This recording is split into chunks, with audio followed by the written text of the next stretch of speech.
Привет, я Роман Шабанов, и это шоу «Картридж на прокачку», в котором я реставрирую пиратские и просто потрепанные жизнью картриджи. Погнали!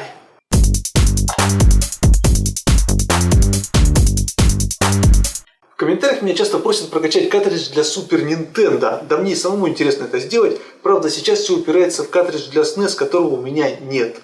Но я его уже заказал, и пока заветная посылка находится в пути, я прокачаю еще пару картриджей для Sega Mega Drive. Но для начала немного исторической справки. Как многие хорошо помнят, игры для Genesis продавались в пластиковых кейсах, внутри которых лежал картридж, мануал и рекламные листовки. Для нас это считается каноном, но так было не всегда. Поначалу большая часть игр выпускалась в пластиковых кейсах, и только некоторые издатели, например Electronic Arts, позволяли себе картонные коробки. Но позже и сама Sega с целью экономии сменила дизайн упаковок, заменив пластиковые кейсы на менее прочные картонные коробки, а мануалы стали полностью черно-белыми. Именно поэтому поздние игры для Genesis встречаются исключительно в картонных упаковках. Благо, отечественные пираты до этого не докатились. Они и по сей день продолжают радовать нас пластиковыми кейсами. На этом все. Вы, наверное, подумали, к чему все это было сказано? Все просто. Сегодня мы будем прокачивать игру Beyond Oasis, которая как раз была выпущена в картонной коробке с полностью черно-белой инструкцией. И в этом есть свой плюс, ведь если у вас завалился картридж без кейса, вы легко сможете распечатать для него полноценную коробку, чем мы сегодня и займемся. Игра Beyond Oasis, также известная в Европе и Японии как Story of Thor, является своеобразной легендой о Зельде для консолей Sega. Мы с братом впервые прошли ее на эмуляторе, после чего каким-то чудом на барахолке мне попался картридж, причем на русском языке и с батарейкой. Было это примерно в 2004 году, но сохранение на батарейке до сих пор живы. Изначально на картридже была вот такая наклейка с надписью Story of Thor. Но если запустить игру, то на экране появится надпись Beyond Oasis. Прежде чем браться за реставрацию, я проштудировал eBay, чтобы понять объем работы. Как выяснилось, коробка у игры картонная состоит из двух элементов. Внешней оболочки с описанием и обложкой, и внутренней части со слотом для картриджа, а также пространством для мануала. Также мне нужно было заменить стикер на самом картридже, что мы уже не раз делали. Отсканировал инструкцию к игре я нашел в интернете, и как я уже говорил, она была полностью черно-белой, даже обложка. Работа началась с внутренней части коробки, которая держит картридж, так как на ней практически нет изображений. Основная проблема была в схеме, а точнее в ее полном отсутствии. Чтобы составить чертеж внутренней части коробки, я использовал фотографии с сайта eBay, а основные размеры я взял с имеющегося у меня кейса от игры Contra Hardcore. Таким образом я начертил основу коробки, а размеры выемки для картриджа я перерисовал с фотографии. Естественно, в целях экономии краски в принтере я не стал делать коробку полностью красной, а сделал ее просто белой с черным логотипом Genesis. Закончив чертеж, я понял, что его размеры превышают размеры листа А4, поэтому пришлось делить коробку на две части и распечатывать на двух листах. В результате появился дополнительный стык, который необходимо было проклеить. Распечатал я все это дело на уже знакомом нам картоне с плотностью 240 грамм на квадратный метр. Внешний контур коробки я легко вырезал с помощью ножа, а вот со слотом для картриджа пришлось помучиться, потому что здесь есть линии под разными углами, а также круглые и полукруглые отверстия. Вырезал я это место всем подряд, как ножницами, так и ножом. Главное не перепутать, где идет сгиб, а где разрез. Вырезав обе части, я аккуратненько их склеил с обоих сторон и собрал готовую коробку. И сразу же вставил картридж в отсек, чтобы проверить, не перепутал ли я размеры. Как видите, все идеально подходит. Картридж спокойненько там держится, никуда не вываливается. Вторым этапом стало создание внешней коробки с описанием игры и обложкой. Игра у меня на русском, поэтому описание нужно было перевести, что не составило особого труда. Логотип Beyond Oasis я перерисовал в векторе. Фоновую картинку с глазами нужно было зачистить от всего лишнего, так как она нужна была еще и для мануала. Остальные элементы задней части я также восстановил в векторе, включая штрих-код. Таким образом у меня получилась полностью отреставрированная обложка. И когда дело дошло до печати, я опять обнаружил, что размер обложки превышает размер листа А4. Изрядно огорчившись, я тоже решил его поделить на две части. Получиться должно было вот так. Две половинки, которые нужно было также в двух местах склеить, и получилась бы полноценная обложка. Но немного поковыряв отсек для бумаги в принтере, я обнаружил, что в него можно вставить не только лист А4, но и более длинную бумагу, так называемый длинный А4, размером 210 на 356 мм. Как вы помните, картон у меня формата А3, поэтому без лишнего труда я вырезал из него лист нового размера, что и позволило распечатать обложку без лишних разрезов. Естественно, прежде чем печатать готовую обложку, я распечатал ее контур, чтобы проверить, подойдет ли к ней внутренняя часть коробки.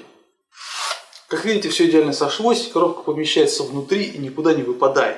А уже распечатав финальный вариант обложки, я обклеил ее пленкой для учебников, чтобы защитить от стирания. Но прежде чем склеивать внешнюю обложку, обязательно убедитесь, подходит ли к ней внутренняя коробка. Если вдруг размеры не сошлись, вы всегда можете подогнуть ребра и исправить размер. И небольшое дополнение. Для того, чтобы изгибы на картоне получались ровными, под ним следует проводить каким-нибудь тупым предметом.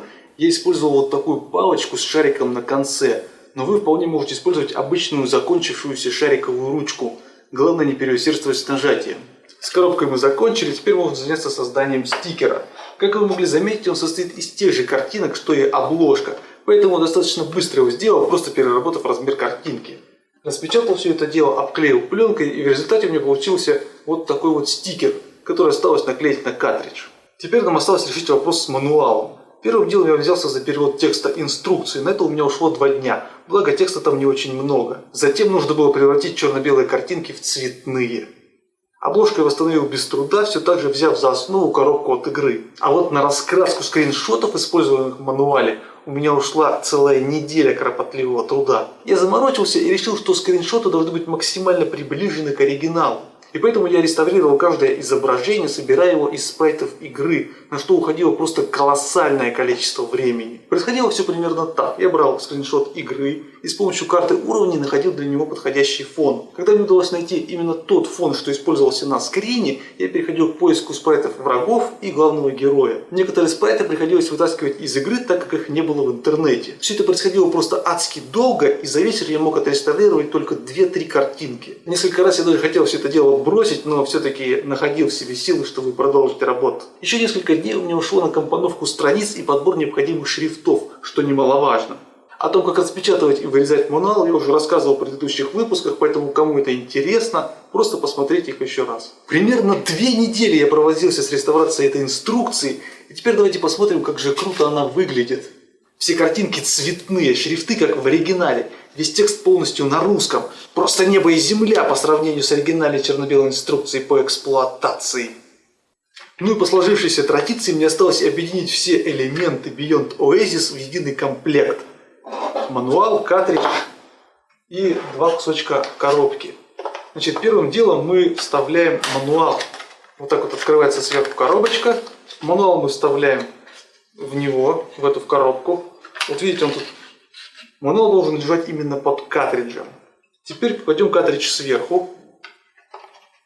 Вот так вот его помещаем. Здесь все закрываем. Внутреннюю часть коробки. Теперь вставляем все это дело в обложку. Обложечка закрывается. Оба. Все, вот у нас и готов полный комплект. А, пацаны, как видите, вот она коробочка. Картридж внутри прыгает. Мануальчик там есть полностью на русском. Просто офигенчик. Здесь все, кто хочет, могут прочитать, что это за игра. Ее основные, так сказать, 4 достоинства.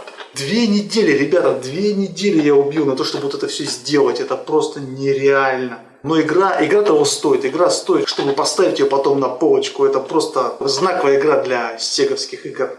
Ну и теперь поставим коробочку в наш импровизированный зал славы отреставрированных, прокачанных игр. Готово.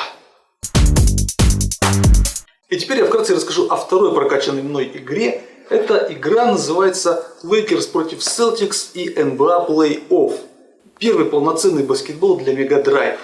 Вы скажете, ну это всего лишь баскетбольчик, Рома, зачем ты его прокачивал? Ну, тем не менее, мне было это очень интересно.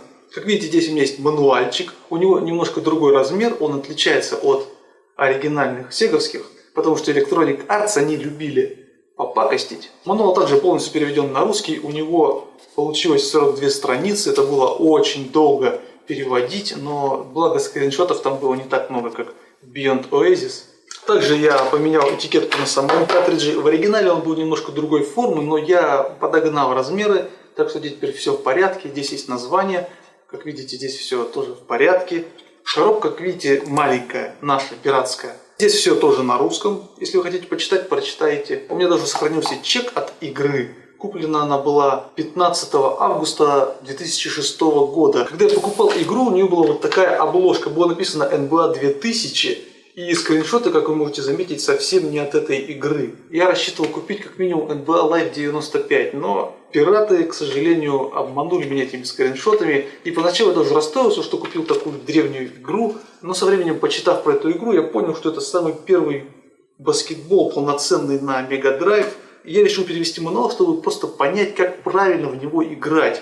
Чтобы пройти игру и наконец уже поставить ее на полку. Скажем так, это была моя такая небольшая прихоть. Я не знаю, есть ли у кого-то еще картридж с такой игрой, и будет ли кому-то вообще полезно это все, но тем не менее инструкцию я перевел, и все желающие могут ее прочитать. Lakers против Celtics официально прокачан.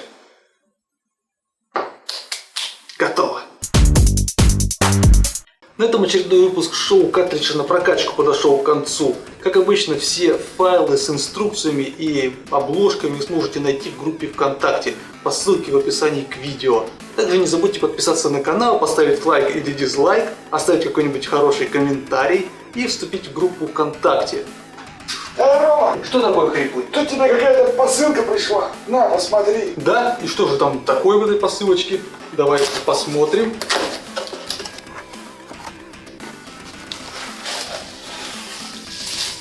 Что это такое? Пленка какая-то. Ничего не понятно. Это же картридж для Супер Нинтендо!